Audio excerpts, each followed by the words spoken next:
Señor, gracias por tu misericordia, por tu fidelidad, por tu palabra, porque podemos acercarnos a ti con la certeza de que tu palabra es verdad.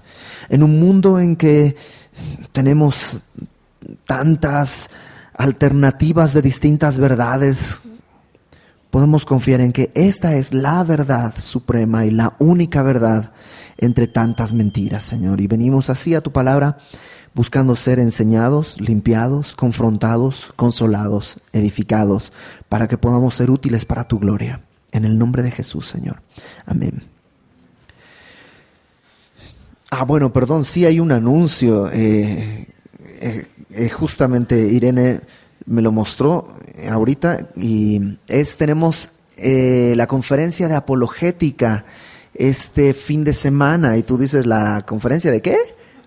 Apologética. No, hombre, eso debe ser para gente bien estudiada. No, pues vamos a ir nosotros, así que no te preocupes, es para gente normal. ¿Qué es la apologética? Es la defensa de nuestra fe. Es decir, contrariamente a lo que muchas personas piensan, la fe cristiana es una fe que no está peleada con la razón, para nada. Todo lo contrario, descansa en muchos aspectos en la razón. Vivimos en un mundo creado por Dios, que vive bajo las normas de Dios, y la fe que nos ha dado es coherente con el mundo que nos rodea, coherente con la realidad que tenemos. Es superior a la realidad que tenemos, pero es coherente con la realidad a la que nos enfrentamos. Y en este año la conferencia de apologética está enfocada en la palabra. La palabra, la Biblia, lo que nosotros conocemos como la Biblia, es producto de la invención humana. Hubo gente que dijo, estos libros van a ser los que van a entrar a la Biblia porque son los que más me convienen. ¿Cómo se definió el canon de la Biblia? ¿Cuál es el rol de la profecía dentro de la autenticidad de la Biblia? Etcétera, etcétera. Entonces, este sábado a las 9 de la mañana, de 9 de la mañana a 6 de la tarde, ¿de las 10? Bueno, a las 9 sales de aquí porque tú estás más lejos, ¿no? De 10 de la mañana a 6 de la tarde vamos a tener un espacio para que vayas a buscar algo de comer por ahí.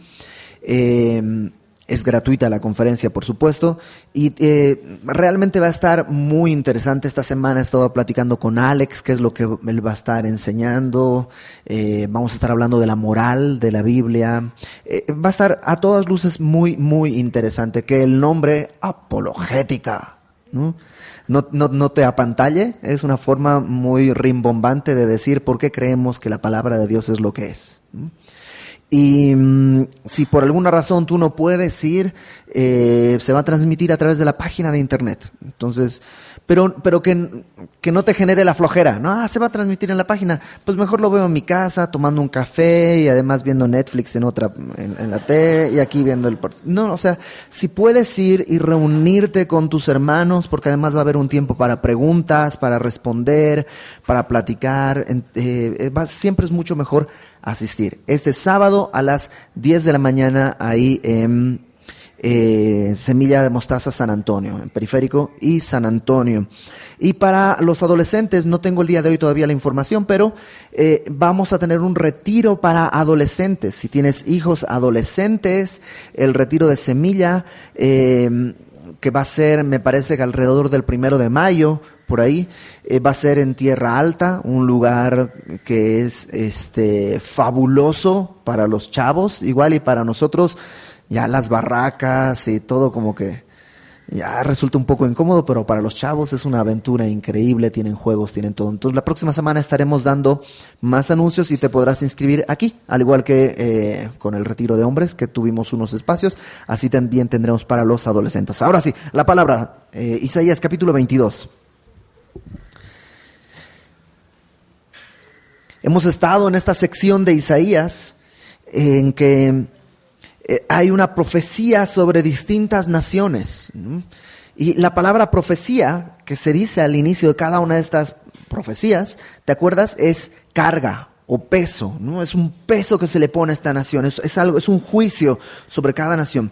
Y el día de hoy vamos a estar viendo una profecía sobre Jerusalén. A lo mejor tú dices, oye, pero Jerusalén no es una nación extranjera, ¿por qué está en esta sección? Pues para que veas cómo se estaban comportando, que no parecían el pueblo de Dios. Realmente había una ola de incredulidad y Dios ahora sí que los junta con la gente que es pagana. Esta profecía, el capítulo 22, está dividida en dos partes. La primera parte del versículo 1 al versículo 14, que habla de la ciudad, y la segunda parte del 15 al 25, que habla de dos personas en específico. Y ahora sí, comencemos. Dice versículo 1, profecía sobre el valle de la visión. ¿A qué se refiere con el valle de la visión? Bueno, como te decía, está hablando específicamente de Jerusalén. Y si recuerdas en la Biblia, Jerusalén normalmente se la conoce como el monte de Sión, ¿no? Siempre se sube a Jerusalén. Entonces sería lo contrario de un valle. Un valle está siempre abajo, entre montañas, ¿no? ¿Y por qué entonces a Jerusalén se la menciona aquí como el valle de la visión? Hay tres probables alternativas, tres probables respuestas. Número uno, que la zona en la que Isaías recibe esta visión es un valle. Es decir, Jerusalén, la parte central estaba en un monte, pero había parte de la ciudad que estaba en un valle. Entonces a lo mejor es ahí donde recibe la visión. Podría ser una respuesta. La otra respuesta es que si bien Jerusalén es un monte, no es un monte muy grande, pero es un monte, está entre otros montes mayores. Entonces, en cierto sentido, está en un valle el monte de Jerusalén. Pero hay una tercera razón que yo creo que es la más correcta en cuanto al contexto, y es que, dada la condición espiritual que tiene la gente en ese momento, en vez de parecer, es decir, la gente espiritual debería ser como un monte que sobresale y que puede ver y que tiene visión y tiene perspectiva. Pero dada la condición espiritual de esta gente, parecía que en vez de un monte ellos estaban en un valle. Y que estaban rodeados y que estaban aplastados, deprimidos, oprimidos, comprimidos, no exprimidos, pero casi por la condición espiritual en la que están. Y es lo que vamos a ver, ¿no? Y lo que dice es profecía sobre el valle de la visión. ¿Qué tienes ahora que con todos los tuyos has subido sobre los terrados? Esto de ¿qué tienes ahora? Es como si les estuviera preguntando, ¿qué estás viendo? ¿Por qué te subiste a los techos? Haz de cuenta que la gente se subió al techo para ver algo. Y le pregunta, ¿qué estás viendo? ¿Qué es lo que estás queriendo ver? ¿Qué ha sucedido en la ciudad que estás viendo con tanto interés? Y en el versículo 2 nos va a decir lo que está viendo y no es algo bueno, realmente es algo terrible. Dice en el versículo 2, tú, Jerusalén, llena de alborotos, ciudad turbulenta, ciudad alegre. Está diciendo que era una ciudad, digamos, de juerga, fiestera. No sé qué palabra utilizar, como mitotera, ¿no? como una ciudad así de mucha fiesta, de mucho jolgorio. Entonces, pero le dice, sí, tu ciudad tan llena de alborotos, turbulenta, agitada, ciudad alegre. Pero fíjate lo que dice. Lo que están viendo es, tus muertos no son muertos a espada, ni muertos en guerra. O sea, lo que está viendo es un panorama feo. Muertos. Pero no muertos en batalla, porque no son muertos a espada o en guerra, sino como gente que ha muerto de hambre, como gente que ha caído muerta en la ciudad de alguna manera. Dice el verso 3, todos tus príncipes juntos huyeron del arco, fueron atados, todos los que en ti se hallaron fueron atados juntamente, aunque habían huido lejos. O sea, lo que Isaías dice es, te has subido al techo a las azoteas para ver ¿qué? ¿Qué es lo que se ve? Muertos por todas partes. Y los que escaparon, los jefes que lograron salir y escapar, también fueron capturados y fueron atados, aunque habían huido, fueron capturados, no hay escapatoria, ¿no? Incluso los que trataron de escapar están muertos.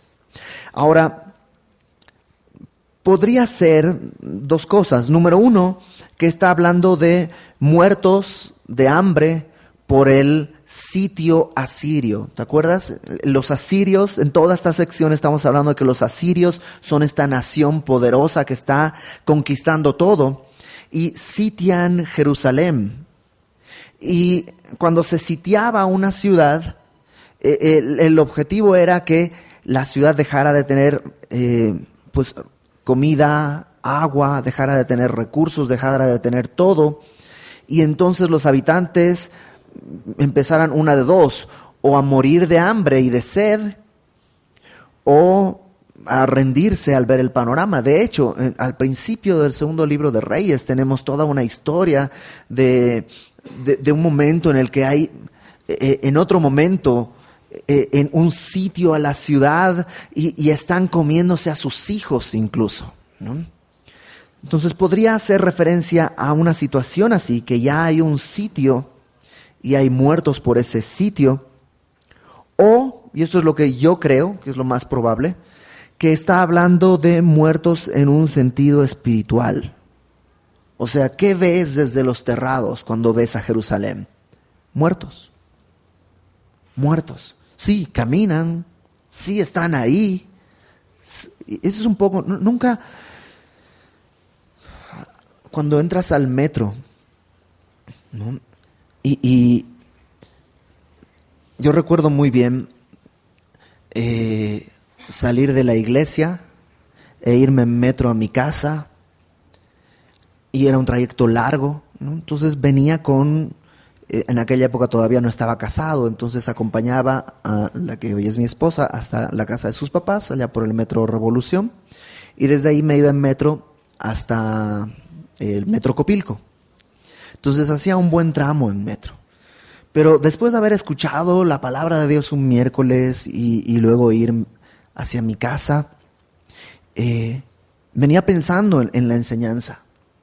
Y cuando te metes al metro y vas pensando en lo que Dios habla y lo que Dios quiere y lo que Dios anhela, entras al metro y tienes esta sensación, o sea, es gente muerta. Gente que viene cansada, pero no solo físicamente cansada, está muerta, espiritualmente está muerta. Gente que viene, las conversaciones que tiene la gente, que son todas ensalzando el pecado, en una especie de gozo, ¿no? Muchos de ellos, pero ves en sus rostros que ese gozo es falso, es gente que está muerta. Y yo creo que es eso lo que dice Isaías y a lo que se refiere. Ves gente, pero están todos muertos, ¿no? Por eso Isaías en el versículo 4 dice: dejadme, lloraré amargamente, no os afanéis por consolarme de la destrucción de la hija de mi pueblo. Isaías ve esa realidad y le duele. Y dice: ni se esfuercen en consolarme, no encuentro consuelo al ver tanto muerto. ¿Y sabes qué? Esa debería ser nuestra postura. Ese debería ser el peso de las almas que no conocen de Cristo en nuestro corazón. Ese debería ser el peso que tenemos cuando vamos caminando en la calle y ves gente alrededor de los puestos de revistas, viendo esos pósters y cosas así. Es gente muerta. Y en vez de indignarnos, ¿no? Y decir, pecadores, debería dolernos y decir, es gente que está muerta. Y deberíamos desconsolarnos al ver nuestra familia, a lo mejor, así, nuestro edificio, nuestro país, al verlo muerto así, ¿no? Versículo 5. Aquí vienen las razones y viene el porqué y todo. Dice verso 5.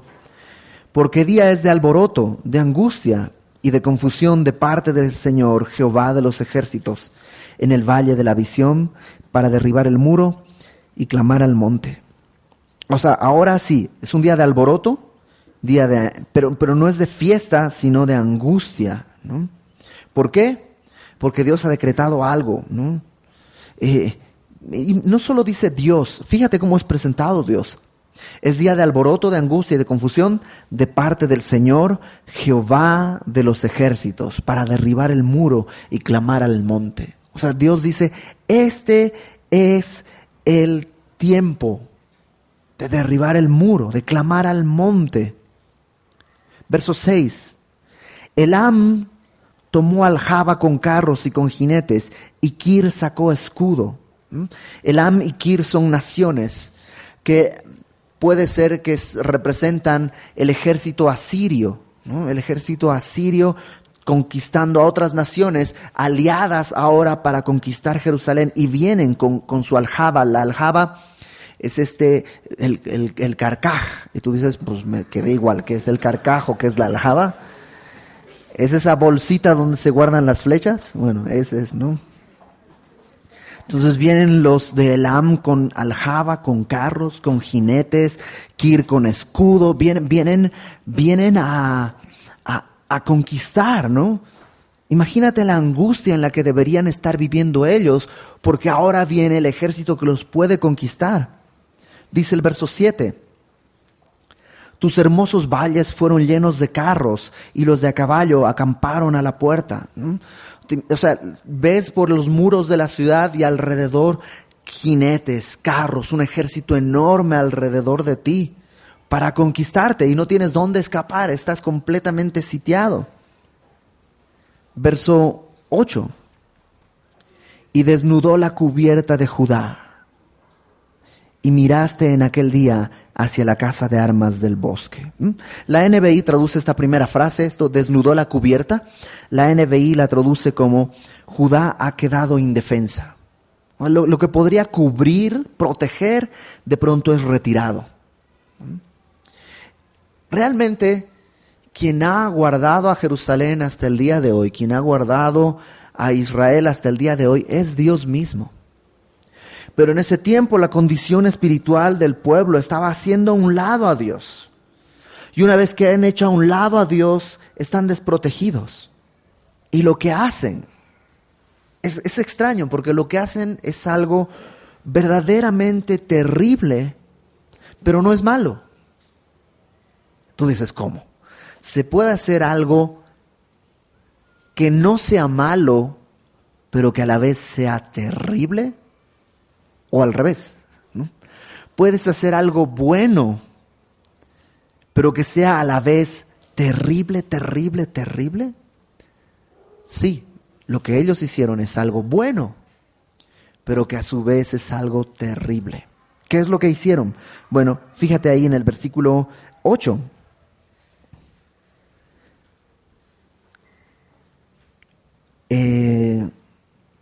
Miraste en aquel día hacia la casa de armas del bosque. O sea, se fijaron cuánto armamento tenemos para defendernos, ¿no? Vamos a ver cuánto hay, cuántas lanzas, cuántas espadas, cuántas flechas, cuántos arcos, ¿no? Ahora, eso no es malo, ¿no? Si están sitiando la ciudad, revisar tu armamento y ponerlo listo y presto, creo que sería sabio. Sería una insensatez no revisar el ejército. Ese no es el problema. El problema está un poquito más adelante. Fíjate qué más hacen, verso 9. Visteis las brechas de la ciudad de David, que se multiplicaron, y recogisteis las aguas del estanque de abajo. O sea, vieron las brechas de la ciudad de David. Está hablando, la ciudad de David era una parte de Jerusalén. Entonces están revisando los muros, están revisando que todo esté en orden, hay algunas brechas, hay que corregir. ¿Sabes qué? Viene el sitio, hay que acumular agua para varios días o para varios meses. Otra vez, ¿es algo malo? No, sería insensato no hacer eso ante un ataque de esta manera, de este tamaño. Versículo 10. Contasteis las casas de Jerusalén y derribasteis casas para fortificar el muro. O sea, contaron cuánta gente estamos aquí, cuántos viven, okay, cómo nos podemos acomodar para quitar algunas casas y con ese material fortalecer los muros para que no entre el enemigo. En aquella época lo que se hacía eran muros dobles. O sea, es un muro, así como los que tenemos el día de hoy, se puede, pues con que lo empujes lo suficiente se cae. Entonces lo que se hacía eran 2 muros y se rellenaba de tierra y de piedras, de modo que pues no puedes empujar porque está todo lleno de arena y no puedes pasar porque es muy alto, no lo puedes trepar. Entonces lo que hacen es destruyen casas para fortalecer las defensas. Otra vez, ¿eso es algo malo? No, es algo sensato, es algo correcto, es algo lógico. Y no solo eso, fíjate el versículo 11, la primera parte del versículo 11. Hicisteis foso entre los 2 muros para las aguas del estanque viejo. Hicieron un foso donde tener agua para evitar ya sea una de 2. Ubicas lo que en la Edad Media los estanques para que tenían un puente levadizo, de modo que no pudieran, bueno, hicieron un estanque así, podría ser.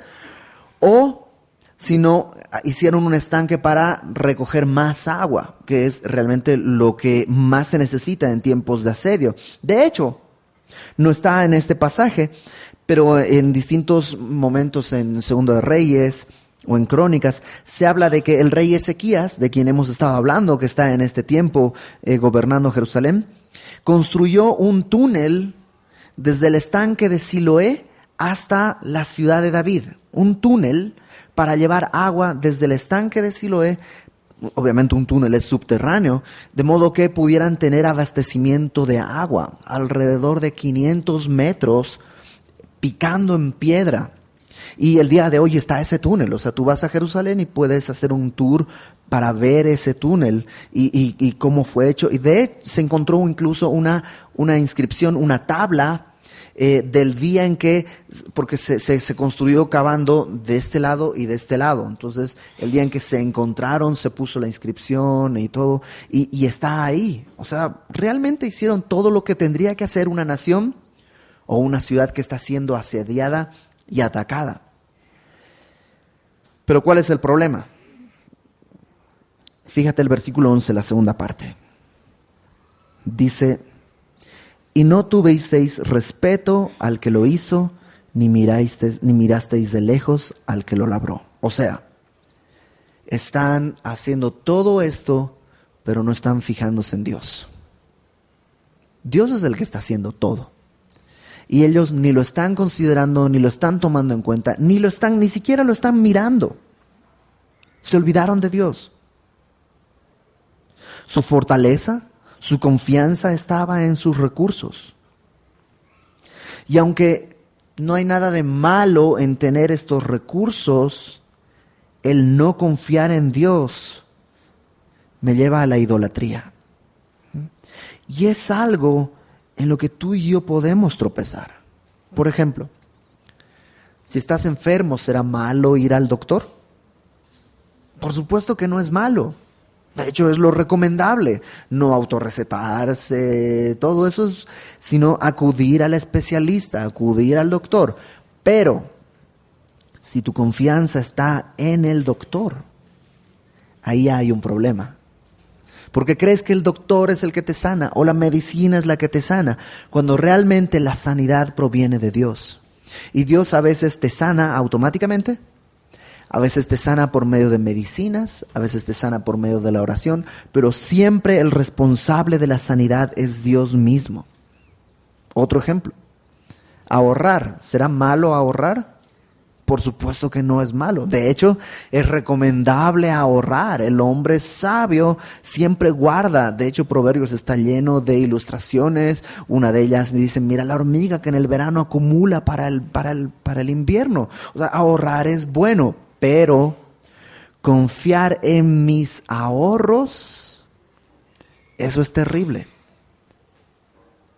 ¿Tener un buen trabajo es malo? No. Pero confiar en que mi trabajo me va a... O sea, si tú crees que tus recursos provienen de tu trabajo, estás completamente confundido. Los recursos siempre provienen de Dios. Y el trabajo puede ser la forma en la que Dios quiere proveer.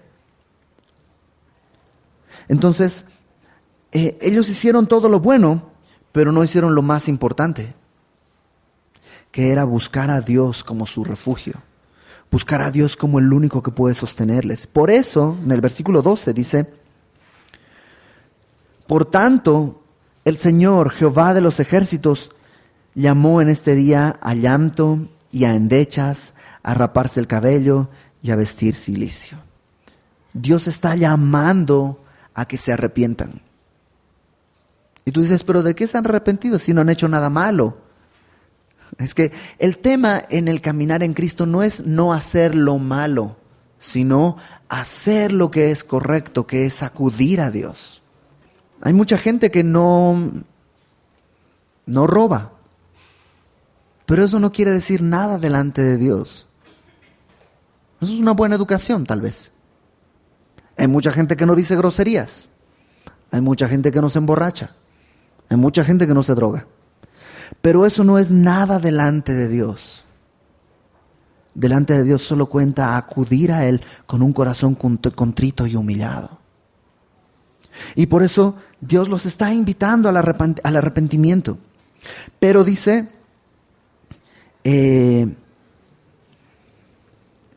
con endechas, raparse el cabello, vestir cilicio. O sea, está hablando de, tiene que haber una señal externa de este arrepentimiento.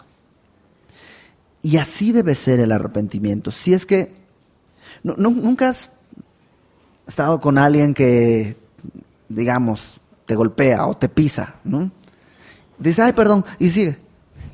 ¿Tú crees que hubo arrepentimiento? ¿Pero te pidió perdón? ¿No? Sí, pero, o sea, realmente es nomás es un formulismo, ¿no? Cuando venimos delante de Dios con formulismos, no tiene sentido. Es nomás un asunto religioso. Juan el Bautista decía que debería haber frutos dignos de arrepentimiento. O sea, alguien arrepentido da un tipo de fruto, no otro. Acompáñame por favor a Hechos capítulo 26. Hechos 26. Aquí Pablo está presentando su defensa ante Agripa y dice que esto es lo que Pablo predicaba. Hechos 26, versículo 20. No es versículo 20. Sí, yo estoy en mi Biblia en un lugar equivocado. Hechos 26, desde el versículo 19 dice, por lo cual, oh rey Agripa, no fui rebelde a la visión celestial, al llamado que Dios le hizo, sino que anuncié primeramente a los que están en Damasco y Jerusalén y por toda la tierra de Judea y a los gentiles que se arrepintiesen y se convirtiesen a Dios, haciendo obras dignas de arrepentimiento. Entonces, si te das cuenta, el llamado siempre ha sido esto, arrepentirse y convertirse. Y son dos elementos que tenemos que tener en nuestro caminar en Cristo. Decir, ay Señor, perdóname porque pequé. Eso no hay arrepentimiento. Y estos dos elementos que son fe, ¿no? Haber creído que en verdad hice mal. Y arrepentimiento, que es volverme, convertirme. O sea, la palabra convertir es como voltear, así como, digamos, metes la mano en un calcetín y lo das la vuelta. Eso tiene que suceder en mi vida. Y en el libro de Hechos tú puedes leerlo, te lo dejo de tarea.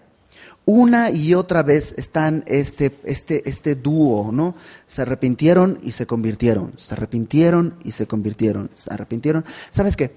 Si no hay fe, o sea, si no crees que has hecho mal, no puede haber arrepentimiento.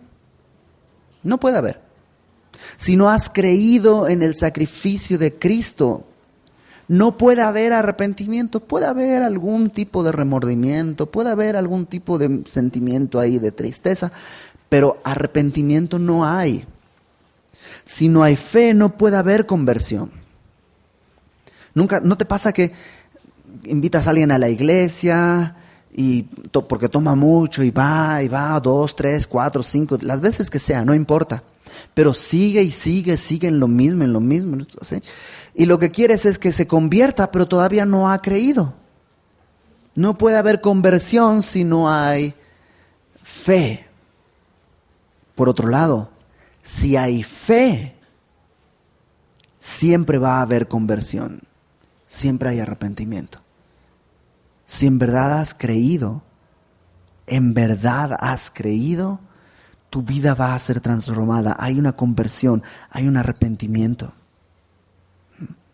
No se trata de que es por obras, no, sino es por fe. Pero la fe siempre trae obras dignas de arrepentimiento. El caminar cambia. No es que eres perfecto, pero el caminar cambia. Y hay una dinámica ahí. Dios es el que hace toda la obra, pero también hay una disposición del corazón en volverme de mis caminos, en soltar mi conducta, en soltar mi propio deseo. Y el pueblo no hace eso. El pueblo, en vez de llanto, endechas, luto, fíjate lo que dice en el verso 13. He aquí gozo y alegría, matando vacas, degollando ovejas, comiendo carne, bebiendo vino, diciendo comamos y bebamos, porque mañana moriremos. ¿No? O sea, en vez de arrepentirse, ellos están, pues ya que nos van a matar si es que nos conquistan, aprovechemos el tiempo, ¿no? Vivamos bien. ¿No? O sea, living la vida loca. Realmente. Y si te das cuenta, el día de hoy no ha cambiado mucho la mentalidad de la gente. Tú eres joven, tienes que aprovechar tu juventud, lo cual es cierto, pero hacer y vivir con desenfreno, eso no es aprovechar tu juventud. Eso es desperdiciar tu juventud. Eso es vivir bajo esta filosofía. Comamos y bebamos, mañana moriremos. Fíjate el verso 14. Esto fue revelado a mis oídos de parte de Jehová de los ejércitos, que este pecado no será perdonado hasta que muráis, dice el Señor Jehová de los ejércitos. ¿Qué pecado? El no considerar a Dios. El estar enfocados en sí mismos, en aprovechar, entre comillas, el tiempo. Ese pecado no va a ser perdonado hasta que mueran. Y en un sentido es real, porque es real para nosotros también. Porque se forma una paradoja, ¿no? Ellos están muertos. ¿Te acuerdas cómo los ve Isaías? Están muertos, ¿por qué? Porque viven para sí. Pero en el momento en que mueran a sí mismos, serán perdonados y podrán vivir. Y el día de hoy vivimos exactamente lo mismo. Si vivimos para agradarnos, para nosotros mismos, estamos muertos. Aún si somos salvos y estamos viviendo para agradarnos, vamos a estar como muertos. Vamos a ser salvos, pero estamos desperdiciando nuestra vida. Pero en cambio aquel que muere a sí mismo, entonces vivirá. Entonces va a tener este tiempo como un tiempo para acumular para el tiempo que nos presentemos delante de Dios.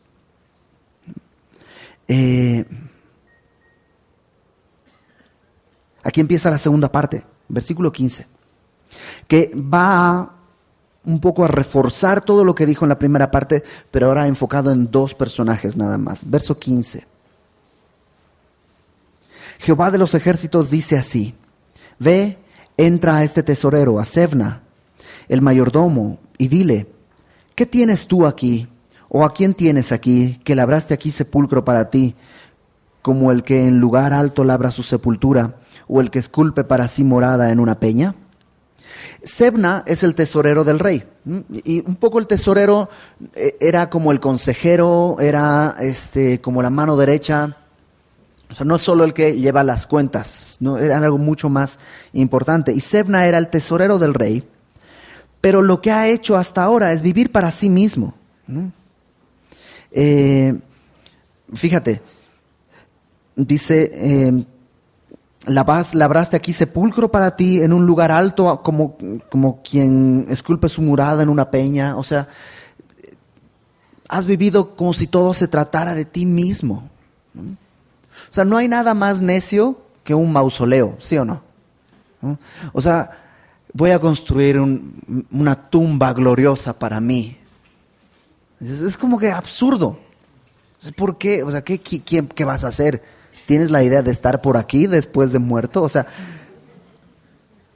Es como una idea muy, muy egoísta, ¿no? Muy ensimismada, ¿no? Sebna, según algunos autores también, podría ser que él no sea judío, porque no hay una referencia a su familia, Sebna, hijo de tal persona, ¿no? Sino solo Sebna. Entonces, probablemente era alguien extranjero que se quedó a vivir, fue ascendiendo, tenía esta mentalidad un poco egipcia, ¿no? Las pirámides, todo esto son tumbas, ¿no? Para marcar mi paso por esta tierra, ¿no? Y un poco le está diciendo, fíjate, verso 16, ¿qué tienes tú aquí? ¿O a quién tienes aquí? ¿Qué labraste aquí? ¿No? O sea, como que ¿por qué quieres quedarte? ¿Piensas que vas a estar aquí mucho más? ¿No? Y fíjate lo que se le dice a Sebna, verso 17, he aquí que Jehová te transportará en duro cautiverio. O sea, no te vas a quedar aquí, vas a ir en cautiverio. Y de cierto te cubrirá el rostro, te echará a rodar con ímpetu como a bola por tierra extensa. Así, o sea, como que agarras una pelota y la pateas y no topa con nada, sino se va. Así, ese es el destino de Sebna. Allá morirás, allá estarán los carros de tu gloria, oh vergüenza de la casa de tu Señor. Y te arrojaré de tu lugar, y de tu puesto te empujaré. O sea, te voy a arrojar. Tú querías estar aquí, hiciste tu mausoleo, hiciste todo para estar acá, pero de aquí vas a salir en cautiverio, vas a morir lejos, como una pelota lanzada lejos.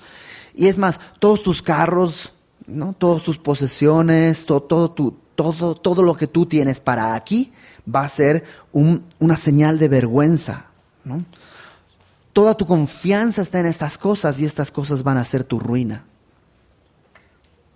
Pero, fíjate el contraste, versículo 20. En aquel día llamaré a mi siervo Eliakim, hijo de Hilcías, y lo vestiré de tus vestiduras y lo ceñiré de tu talabarte. O sea, está hablando, la autoridad que tú tienes el día de hoy, la voy a pasar a otra persona. No habla de que va a tomar su ropa como tal, sino la ropa de honra, el puesto que tenía Sebna, ahora lo va a tomar Eliakim. Y dice, será padre al morador de Jerusalén y a la casa de Judá. Y pondré la llave de la casa de David sobre su hombro, y abrirá y nadie cerrará, cerrará y nadie abrirá. Eliakim estará en el lugar de Sebna, tendrá la honra. No solo la honra, dice, será como un padre a Jerusalén. A diferencia de Sebna, que era alguien enfocado en sí mismo, Eliakim dice va a ser un padre. Y lo digo, si eres papá lo has comprobado, ¿no? El egoísmo termina cuando tienes hijos. O sea, ahí es el punto en el que o mueres o te matan. Pero de que se acaba, se acaba. Ya no importan tus gastos, ya no importa tu presupuesto, tus gustos, tus horarios, tus deseos, o sea, ahora, y es un sacrificio además que se hace con gozo, ¿no? Con deleite. Y eso, eres un padre. Entonces, Eliakim ahora no está sirviéndose, ahora es un padre para Jerusalén. Él va a velar por la seguridad y por el cuidado de Jerusalén como si fueran sus hijos. De hecho, el verso 22 es importante porque este pasaje, la llave de David, que abrirá y nadie cerrará, cerrará y nadie abrirá. Este pasaje se lo atribuye a Jesucristo, Juan, en el Apocalipsis, en el capítulo 3. Entonces, probablemente, o seguramente por eso, Eliakim es un tipo de Jesucristo. Así como el día de hoy, quien tiene el poder ve por sí mismo en esta tierra. Un día va a venir Jesús y va a tomar las cosas y va a hacer lo que Él y solo Él puede hacer, que es velar por los demás como si fuéramos sus hijos, ¿no? De hecho, Eliakim quiere decir Dios establece, Dios afirma.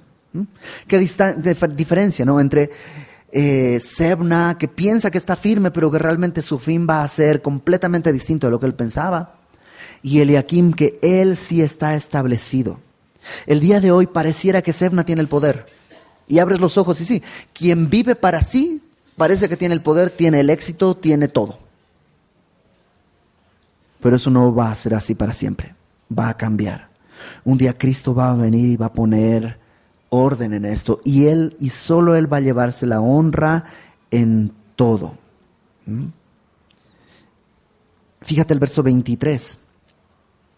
Hablando de Eliakim, dice, lo hincaré como clavo en lugar firme. O sea, es como un clavo, como una estaca en la pared, así bien puesto, de modo que no se va a mover. Y será por asiento o por trono de honra a la casa de su padre, ¿no? O sea, va a ser algo que va a cultivar la honra. ¿De quién? Del Padre. Y Jesucristo hablaba siempre de la gloria del Padre, ¿no? Verso 24. Este versículo es fabuloso. Dice, colgarán de él toda la honra de la casa de su padre. ¿Te acuerdas que es un clavo en la pared, no? O sea, van a colgar de ese clavo toda la honra de la casa de su padre, los hijos y los nietos, todos los vasos menores, desde las tazas hasta toda clase de jarros. Y tú dices, a ver, ¿cómo? Empieza hablando de hijos, nietos, jarros, tazas, vasos, tenedores. O sea, ¿cómo? ¿Por qué pasa de una cosa a la otra? Yo creo que es obviamente simbólico. La Biblia nos presenta a nosotros siempre como vasos de barro, ¿no? Y la orejita que tienen las tazas, ¿no? Originalmente no era para que la puedas agarrar, porque pues, puedes agarrar el vaso, ¿no? Sino para que se pudiera colgar, para que pudiera estar segura, no se golpeara. Ten en cuenta, no había alacenas y cosas así, cajones, sino se colgaba para que estés seguro, ¿no? Entonces, somos vasija de barro. ¿Y sabes qué? Puedes colgarte de este clavo, no de Eliakim, sino de Jesucristo, y puedes poner tu vida y colgarla y colgarte, y sabes que ese clavo no va a ceder. Y puedes colgar de ese clavo tu trabajo, tu honra, tu deseo, tu familia, tu futuro, y ese clavo está firme y no cae, ¿no? En cambio, si te apoyas en otras cosas de este mundo, de este tiempo, en tus riquezas, tu sabiduría, tu juventud, no, sobre todo si te apoyas en tu juventud, déjame decirte, no dura, realmente no dura. ¿Nunca has comprado estas cosas que venden en Walmart o una cosa así, ¿no? Que te dicen, no, está increíble, úsalo así, bla, bla, bla, bla, bla, y con letras chiquititas, no soporta más de 15 kilos, ¿no? O sea, ¿por qué? Porque se truena. Bueno, aquí soporta todo. Realmente puedes colgar toda tu vida, todo lo que tienes, todo lo que puedas en este clavo, porque es firme. Pero, verso 25, vuelve a hablar de Sebna aquí. En aquel día, dice Jehová de los ejércitos, el clavo hincado en lugar firme, o sea, Sebna, el que ahora está, será quitado, será quebrado y caerá, y la carga que sobre él se puso se echará a perder, porque Jehová habló. O sea, todo lo que tú cuelgues sobre tu Sebna, sobre las cosas de este tiempo y de este mundo, se va a echar a perder. Si atesoras aquí dice Jesús, la polilla y el orín corrompen. Pero si atesoras en los cielos, ahí va a estar, para siempre y por la eternidad. Y creo que el mensaje es muy claro. El día de hoy es tiempo de arrepentirse. Es tiempo de volverse al Señor, regresar a Cristo. Si nunca le has entregado tu vida a Cristo, el día de hoy es tiempo de arrepentirte, de creer y de volverte a Él. Y si tú ya has creído en Jesucristo, si ya le has entregado tu vida, el día de hoy es tiempo de volverte. ¿Te acuerdas? Esto está escrito a Jerusalén, al pueblo de Dios. También aplica para nosotros. Necesitamos volvernos a Dios haciendo obras dignas de arrepentimiento, creyéndole en verdad. Dejar de vivir para nosotros, aprovechando el tiempo, sino vivir para Él, ¿no?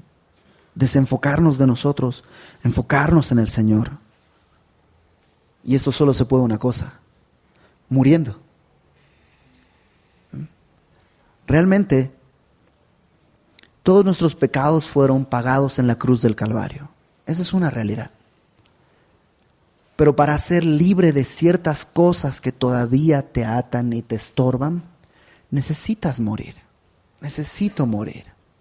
Dejar de apapacharme, dejar de creer que lo merezco, dejar de creer que necesito, cuando muero y solo Jesucristo es todo. Pablo dice, ya no vivo yo, Cristo vive en mí. Y lo que vivo en la carne, así en este tiempo, mientras viene el llamado para presentarme delante de Dios, mientras estoy en la carne, todo lo vivo para Cristo.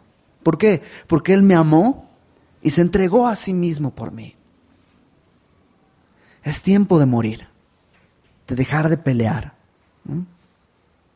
Y colgar mi vida en Cristo. Y nada más es mi certeza. Y otra vez, está bien, ahorra. Pero tu proveedor, tu sustentador es Jesucristo. O sea, si tú para cambiar tu estilo de vida quieres un mejor trabajo, créeme que puedes tener un mejor trabajo y empeorar tu estilo de vida. Nomás compra TV y novelas y vas a ver el tipo de vida que lleva esa gente, con dinero y con poder y con fama y todo. Y hay hermanos entre nosotros que no tienen recursos, pero sus familias, sus vidas están en paz. ¿Por qué? Porque están sus vidas colgadas de ese clavo que no se va a caer. Entonces confía en Él. Confía en Él. Si ya Dios pagó por nuestros pecados, si siendo pecadores Él vino por nosotros, ¿cómo no voy a confiar mis recursos, todo a Él? Acompáñame a 1 de Pedro y con esto vamos a terminar. 1 de Pedro, capítulo 5, verso 6. Porque así empieza, ¿no? Dice: humillaos pues bajo la poderosa mano de Dios. O sea, ¿te acuerdas cómo leímos? Dios se presenta como Jehová de los ejércitos. ¿Quién le puede hacer frente? O sea, ¿quién se puede poner delante de Él a criticarle, a corregirle o a exigirle? No. Me humillo bajo su poderosa mano para que Él os exalte cuando fuere tiempo. Y muchas veces ese tiempo va a ser después de este tiempo, cuando estemos delante de Él. ¿Y cómo puedo vivir? Dice ahí verso 7, echando toda vuestra ansiedad sobre Él. O sea, todo lo que tú no puedes cargar, lo puedes colgar en ese clavo y va a estar firme. Echa toda tu ansiedad sobre Él, porque Él tiene cuidado de vosotros. Sed sobrios y velad. O sea, sí, haz todo lo que tienes que hacer. Revisa el armamento. Revisa que haya agua, revisa que haya comida, sé sobrio, vela.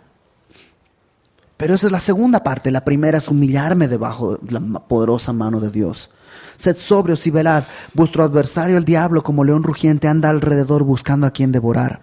Al cual resistid, ¿cómo? Firmes en la fe, en lo que he creído, sabiendo que los mismos padecimientos se van cumpliendo en vuestros hermanos en todo el mundo.